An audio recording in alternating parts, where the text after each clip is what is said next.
Hello and welcome. My name is Merely Adequate, and today we're going to learn how to build and maximize a sheep farm. Let's get going. Now let's be clear. The mechanics of a sheep farm have been the same almost since the beginning of Minecraft. As soon as all the redstone and doodads, all the pieces needed to make this farm were put into the game, it pretty much was locked in, and everyone kind of knows how to make it that's been playing for, quite some time. However, there are ways to maximize it, well, really only one main way to maximize it that not too many people are aware of.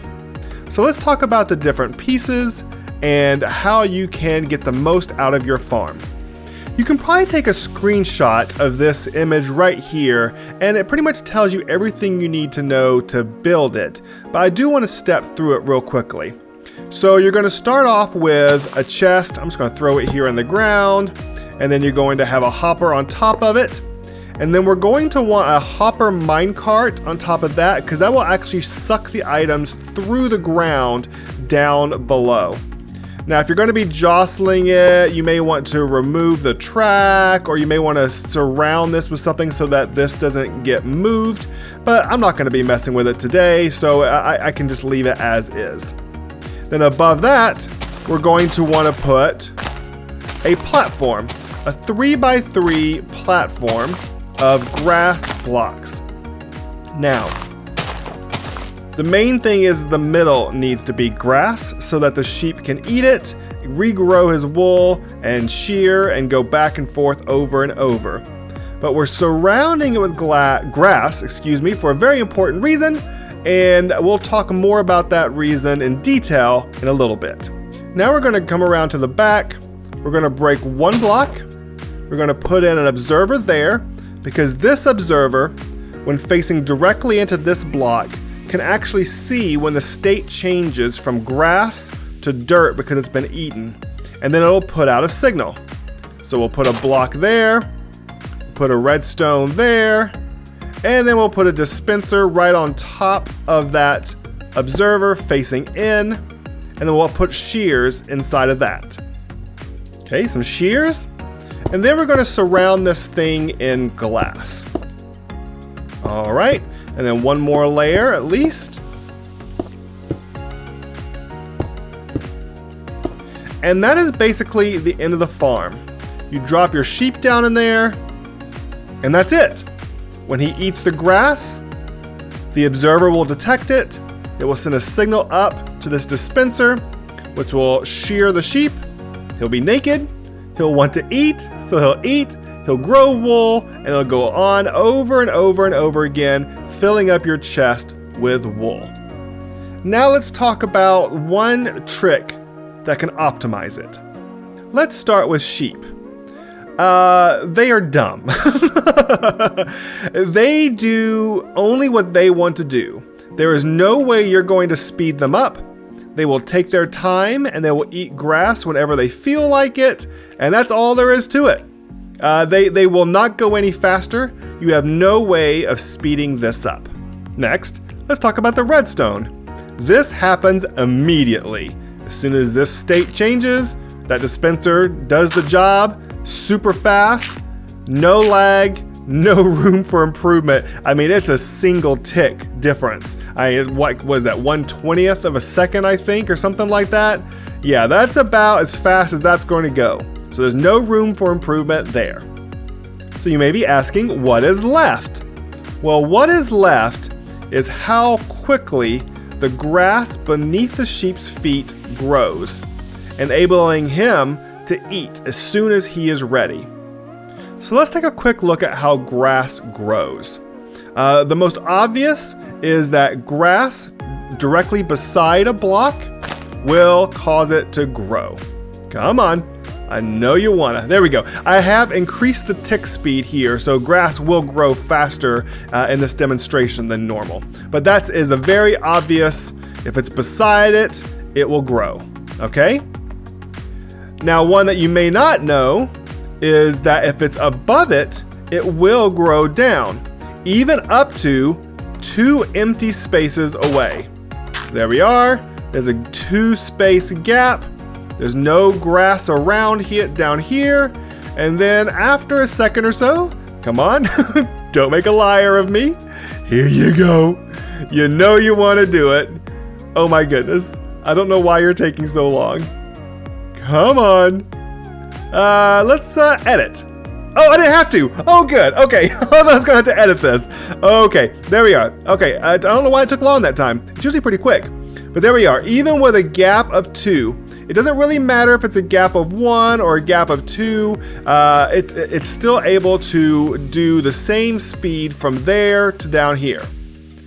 Now on the other side, this does not work.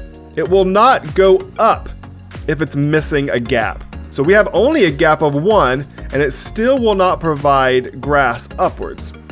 Now we can put one down there, and as you see, happens very quickly. It does go upward as long as it's touching, but it will not go upward if there is a gap. Oddly, mycelium will. And I don't know which one is the one that's wrong. I feel like they should do the same thing. See, there you go. I feel like the grass should do it, or the mycelium should not. And I'm not quite sure what the difference is. I don't know if it's a bug or if it's a feature, but that is an odd thing that I did notice while I was working here in the mushroom biome. And the last thing we need to look at is kind of hard to show you. Let me, while I try to do this real quick, see if I can show you. Okay, so what we're looking at is whether or not grass will move horizontally and skip a block. So if it will do the center one from 2 blocks away if there's blocks in the way. We know it won't happen if it's an air gap. But will it skip over? And here, I've done this for longer than I care to admit. And the only time it's gone to the center is whenever it jumps from side to there and then to the center. I've never once, no matter how many times these blocks refresh correctly, I've never seen it skip directly to the center. So what that tells me is this outer ring 2 blocks away from the center is useless on its own. So that leaves us with the blocks that are surrounding it and a layer either 1 or 2 blocks above. All of that actually will change the state of a dirt block into a grass block, and that can help us maximize our sheep farm. And that's why I have done this. Now you can put the layer only 1 high, but the problem is the middle one. If you put the middle one high, you'll suffocate your sheep and it's dead. You can put all the outer ring 1 high and the middle one just up taller, and that's still helpful, but it looks a little weird, so I didn't do that. But yes, this is it. This is the maximum number of grass blocks that you can put down to actually help the center one grow as quickly as possible. Now, when you do these sites, because you're probably going to do multiples of these, 16, I'm guessing, for all the different colors of sheep, or 17? I don't remember for white. Yeah, white's included, 16. I would, if I was you could make this the next center one and have a ring around it like this and have these middle ones doing double duty. But what that also means is they are having to choose between the left or the right. So if you have enough room to build this farm, I would make this one your center block and make a whole nother 3x3 for the next sheep. That should then maximize how much grass is helping the center block grow and hopefully speeding up your farm. Okay, that's pretty much all the information I have for you. It wasn't really much of like a tutorial. I guess it's more of a guide on how grass blocks work and how they can maximize your farm. So, because the tutorial is pretty simple, right? Making the sheep farm is a pretty simple thing to make. But now you know, if you didn't know how to do that before, and you also know how to maximize your sheep farm to make it go as fast as it possibly can, which is, snail's pace. It's like, what's the expression? Watching grass grow? Yeah, there's a reason why that means slow. All right, well, that's it. I hope this tutorial was helpful. If you enjoyed it, please consider leaving a like or maybe even subscribing to the channel.